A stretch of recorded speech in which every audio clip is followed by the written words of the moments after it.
Hello from Hamilton, Ontario, in the watershed and at the very western tip of the great lake that is called Ontario. We are here for the Hamilton launch of the BC-inspired anthology, Sweetwater, Poems from the Watersheds, edited by Yvonne Blomer in Victoria. But before we go any further, we want to acknowledge that we are on the traditional territory here of the Haudenosaunee and Anishinaabe people, on lands protected under the Dish with One Spoon Wampum Agreement. My name is John Terpstra, and I am one of the poets in Sweetwater. This anthology is timely because here in Hamilton we're especially sensitive these days to the fate of our watersheds and waterways, because we recently were made aware of a 4-year-long spill of sewage, 24 billion litres worth, into one of our urban creeks, namely Shadok Creek. How sad is that? This online event will feature readings by a number of poets whose poems are in the anthology and who come from these parts. One of those poets, Gary Barwin, lives within a stone's throw of Shadok Creek, and he contributed a new poem about the spill. Two Hamilton singer-songwriters have risen to the unfortunate occasion with a new song each, and we'll also hear a song from a new opera on the theme of water. So this is a national launch, but with a very local twist. We originally scheduled it to take place in the beautiful Staircase Cafe Theatre on Dundurn Street North on Mother's Day, so that in the context of watersheds and poems, songs and sewage, we could also honor our other mother, our first mother, the earth, in the context of our love for one so nurturing and generous and abused. Every day ought to be Mother's Day. We hope she will be pleased, whatever day you happen to be seeing and hearing this. She, Mother Earth that is, and Yvonne, the editor, and Caitlin Press, the publisher, would be very pleased if you ordered a copy of the book, especially if you acted local and ordered it from Jamie at Epic Books on Lock Street South, or from Dave at King West Books, both in Hamilton. That's it for me. On with the show.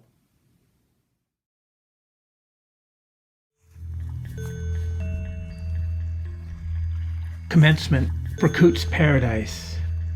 1. Fish hovering above silt, their mouths open, hoovering the almost dark. 10,000 Olympic-sized swimming pools.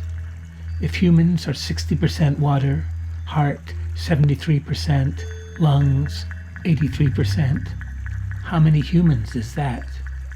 Varicolored humans reaching forward, displacing the river, swimming, floating in liquid sky. Someone left a valve open. They told us in science class, love plus time equals death. No, that was my grade 9 girlfriend. Our world is sensation and memory. Our 73% brains, our 31% bones. Stellar nucleosynthesis resulting in the complex organic molecules necessary for life formed in the protoplanetary disk of dust grains surrounding the sun before the formation of the Earth, plus energy, equals city councillors. 24 billion gallons of sewage is what is going on inside of us, while 24 billion gallons of sewage is what we do on the outside, or according to David Kessler, grief. Old David Foster Wallace Fish. Morning, boys. How's the water? Young David Foster Wallace Fish. What the hell is water? 2. The moon fills bedrooms, kitchens, basements with its silver, staircases slick with shine. 24 billion gallons of fish slide into our homes, our 73% brain a stippled perch, spawning at night. Here's the heart pumping under its sheath of shad. Here's largemouth bass slithering upstream toward heart chambers. 1,000 vena cava tributaries, the watershed of our fist-sized swims. A valve releases fish and eels, frogs and water voles into our chests, our forever mudrooms and rec rooms. Here fish plus eels plus frogs plus voles equal 24 billion gallons of sewage and runoff. A mouth a kind of valve, open, large-mouthed, duck-faced, to the dark everywhere. Here our breathing strained through the weir of our teeth. How many breaths fill an Olympic pool? No, we breathe air. It's the gills of our grade 9 girlfriend, where water thins. City councillors stock pockets with frogs, fish, eels, water voles, lift glasses from their civic desks, tip lake water in. A sidereal biome, removable, a hand's worth of pond or river. Shh, the susurration of rippling. Shh, the secrets held in a closed mouth. A net, a Celtic knot of fish. What the hell, water, where fish glug and burble? Tell it truth, light slanted toward silt. What is river, is lake, is marsh, is time plus death, equals love. My grade 9 girlfriend and me on the shore of Cootes paradise, human as driftwood, twig-sized toes sunk and wet in the near-shore sandy muck, blood circulating under our high school skin, as if across the upper city, combed by waterfalls raked over escarpment cliffs, runneling down rivers into a lake where our feet stand in the cool, and, hands in each other's hands, we open our mouths to the dark, breathe stickleback, tadpole mad tom, green sunfish, fine-scale dace, northern hognose sucker. How much dark in a river, in a lake or marsh? How much light? Watershed of night, of day, those with veins, those without. No, it wasn't my grade 9 girlfriend. It wasn't me.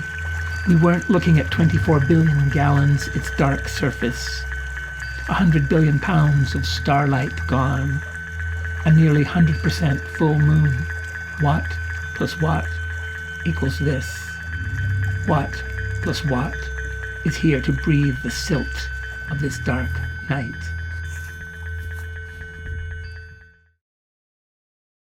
I'm Dominique Russell, and I'm going to be reading Russell Creek.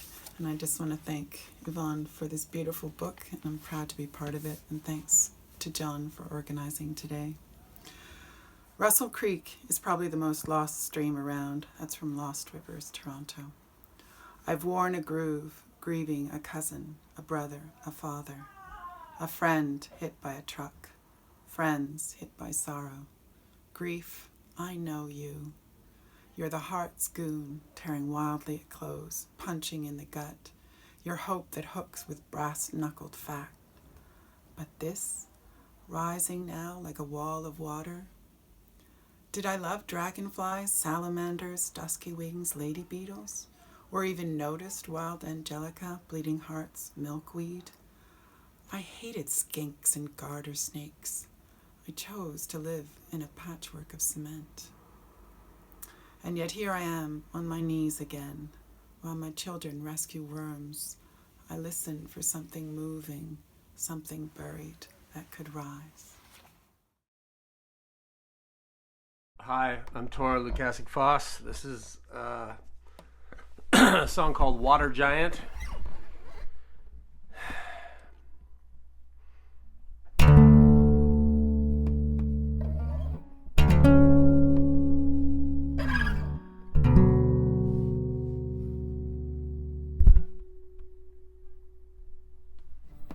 The city, they eat the giant down.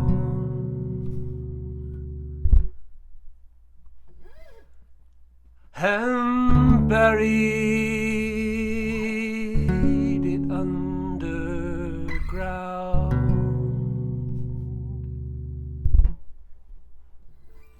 and stretched its arms out wide,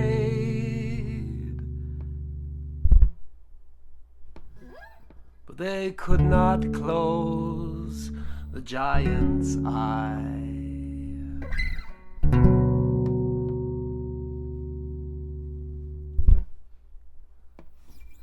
And they sullied the giant's blood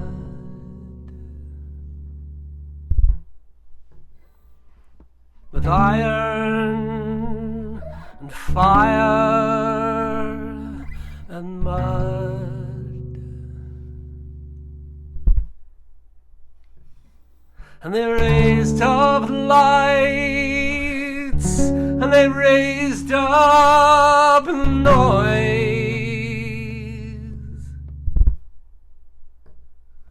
but they could not erase the giant's voice.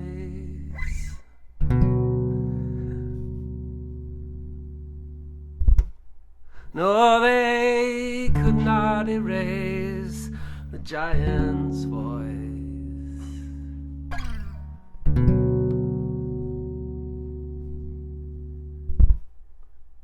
And it said, would you pluck out an eye? Would you give half your sight for my story?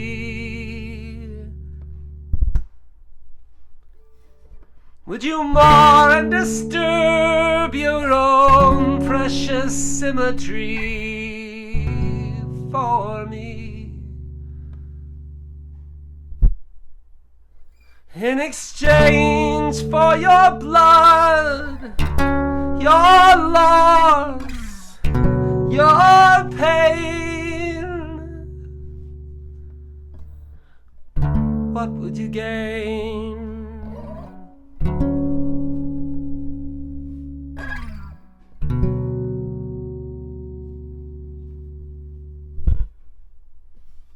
Just a puddle,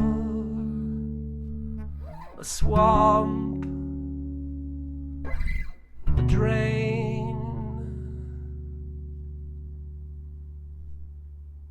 just sweat, saliva, rain, just the rivers, the wetlands, the bay, just the rivers, the wetlands, the bay.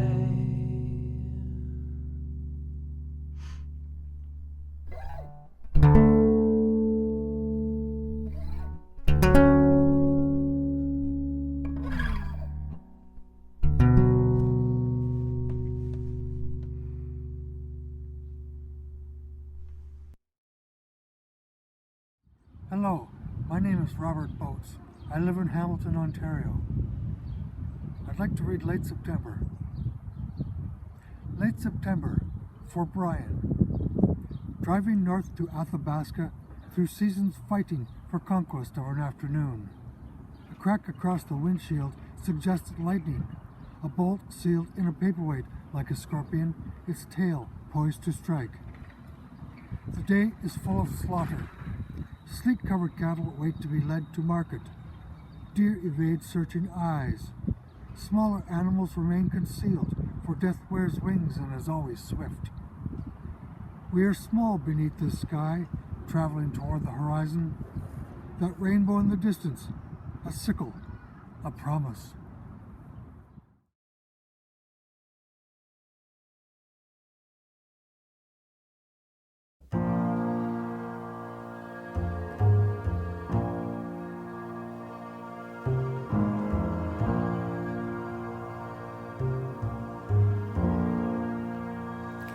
But man has come to plow the tide. The oak lies on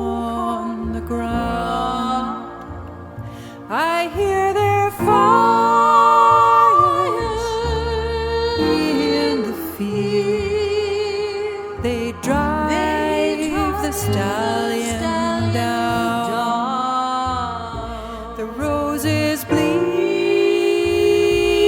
both light and dark.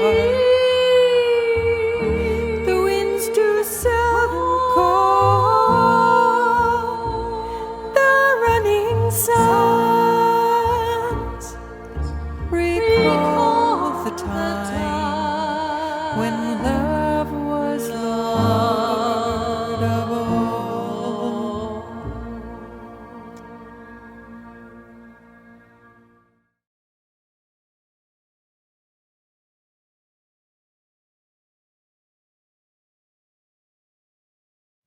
My name is Anita Lahey, and these are excerpts from the poem Don River Crossings and Expeditions. A worker honeybee from the abandoned apiary in the cottage backyard of famed naturalist Charles Soriel motors over the riverbank and plunges into a wall of black swallowwort. One more newfangled post-industrial invader. It straitjackets trees and strangles dogs. Bring this mighty forager a blossom all native and nectary. Bring it a high-rise of goldenrod, an 18th century bustle of milkweed. On the double. Where is the ghost of Elizabeth Simcoe when you need her? Captain Hugh Richardson's rages and bellows caught on a putrid 1834 wind, rising from the deck of his grounded vessel at the mouth. The destroying cancer! Destructive industry! Still fury and eddy with gull screeches over the head of a repatriated wood duck, traversing the greasy pools of Keating Channel. The captain curses the Don's impassable silt. Not the tanneries, abattoirs, paper mills, flour mills, lumber mills, lantern factories, and cattle fields from which it cascaded. That particular night heron spent 2 motionless hours perched on a post, poking through the surface near a crack in the concrete that encases the lower bank. Its gray-blue bill trained on water, head feathers ever so slightly rearranged by the breeze. Mourners in the hundreds were drifting down river aboard kayak, canoe, rowboat, raft, reenacting the funeral for the Don. The chief keener, mid-whale, erect in the bow, spotted the stock-still bird. Fell mute. The heron's intentions were clear. People stared. Some leaned so far over to peer, like the bird, directly into the stink, their vessels began to list.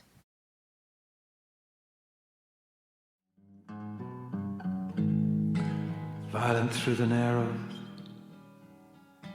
and sluggish on the plain, abandoned in the reeds of the good and bad again. Listen to the rhythm of the falling rain, telling me just what a fool I've been.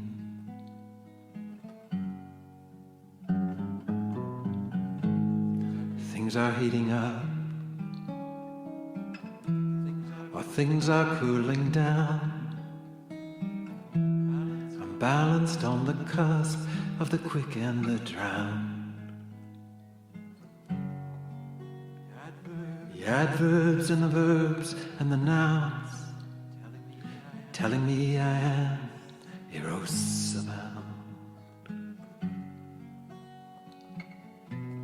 I held my tongue for a little while. I listened to the pulsing of the stream. From the refuge in the back of a dream, it was a lot like dying.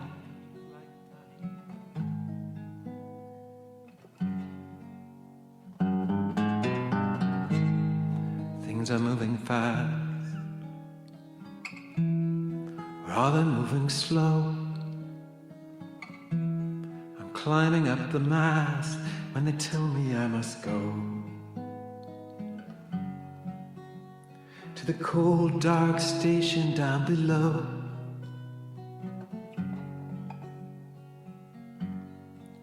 With the fishes.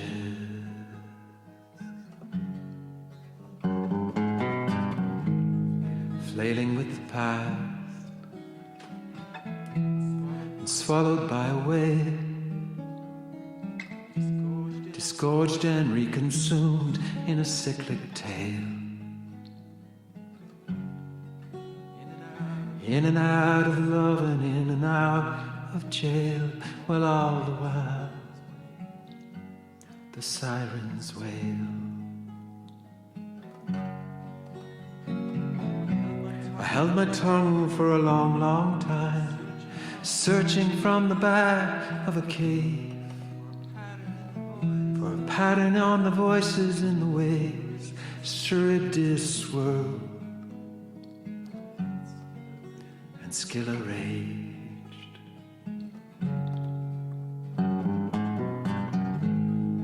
As I sacrificed my choice, came a still small voice. Abandon all that precious silence.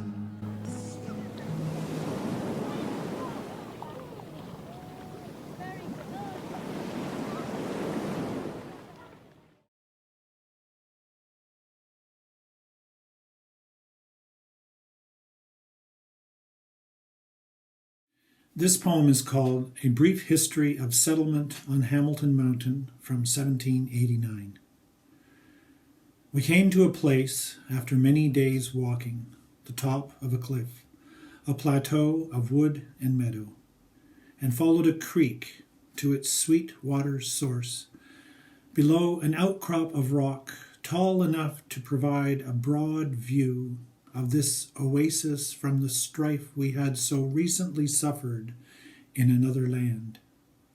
We gave thanks and chose to stay, as did all of our company, each family planted beside spring and pond of creeks whose paths they traced from waterfalls over that long cliff, which served as a protective rampart to our community for 7 generations, until the young city mounted its height, stormed our fields and woodlots, buried creeks in pipes, and sent springs into hiding beneath the trees, the few left standing.